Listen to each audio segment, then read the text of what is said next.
ତ ଆଉ ଗୋଟେ କଥା କୁହନ୍ତୁ ଏବେକା ପିଲାମାନେ ଆଗ କାଳର ପିଲାମାନେ ଏବେକା ପିଲାମାନେ ଆକାଶ ପାତାଳ ଫରକ। ଆକାଶ ପାତାଳ ଯେତେବେଳେ ଫରକ। ବାପା ମାନେ ଠିଆ ହଉଥିଲେ ସେତେବେଳେ ପୁଅ ହଉ କି ଝିଅ ହଉ ନୀରବ ହେଇ ଠିଆ ହଉଥିଲେ। ବାପାଙ୍କୁ ଭୟ ଥିଲା, ଭୟ ଥିଲା। ବାପାଙ୍କୁ ସମ୍ମାନ ଜଣାଇ ସେ ସେଇଠି ନୀରବ ରହିଲେ।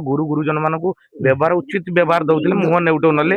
ଗାଡି ବାପା ମା ଠିଆ ହେଲା ବେଳେ କେହି ଯାଉନଥିଲେ। ଏବେ କିନ୍ତୁ ବାପା ମାଙ୍କୁ କି ମାନେ ବାପା ଠିଏ କାନ୍ଧରେ ଗାଡି ନେଇ ଯାଉଛନ୍ତି, କାନ୍ଧରେ ହାତ ପକେଇ କାନ୍ଧରେ ହାତ, ଚାଲିଛି ବାପା ସାନ ମଦ ପିଉଛନ୍ତି, ବାପା ସାନ ନାଚୁଛନ୍ତି, ନାଚୁଛନ୍ତି। ଗୁରୁଜନ ମାନଙ୍କୁ ବ୍ୟବହାର ଦେବେ କଣ ପାଇଁ? ଏହାର କାରଣ କଣ?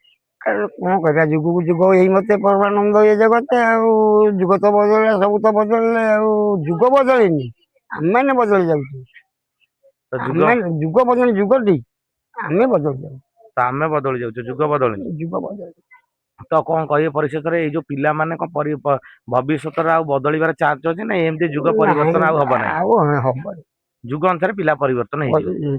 ବାପା ମା ମାନେ କଣ ନୀରବ ହେଇ ରହିବେ? ବାପା ମାନେ କଣ କରିବେ? ବାପା ମାନେ ତ କହିବେ, ଧମକା ଧମକି କରିବେ, ଟେକା ମାରିବେ କି ଭଲ ମନ୍ଦ, ସେ ତ ତାର ପ୍ରତି ଉତ୍ତର। ତ ବାପା ମା ସେଥିପାଇଁ ନିରବ।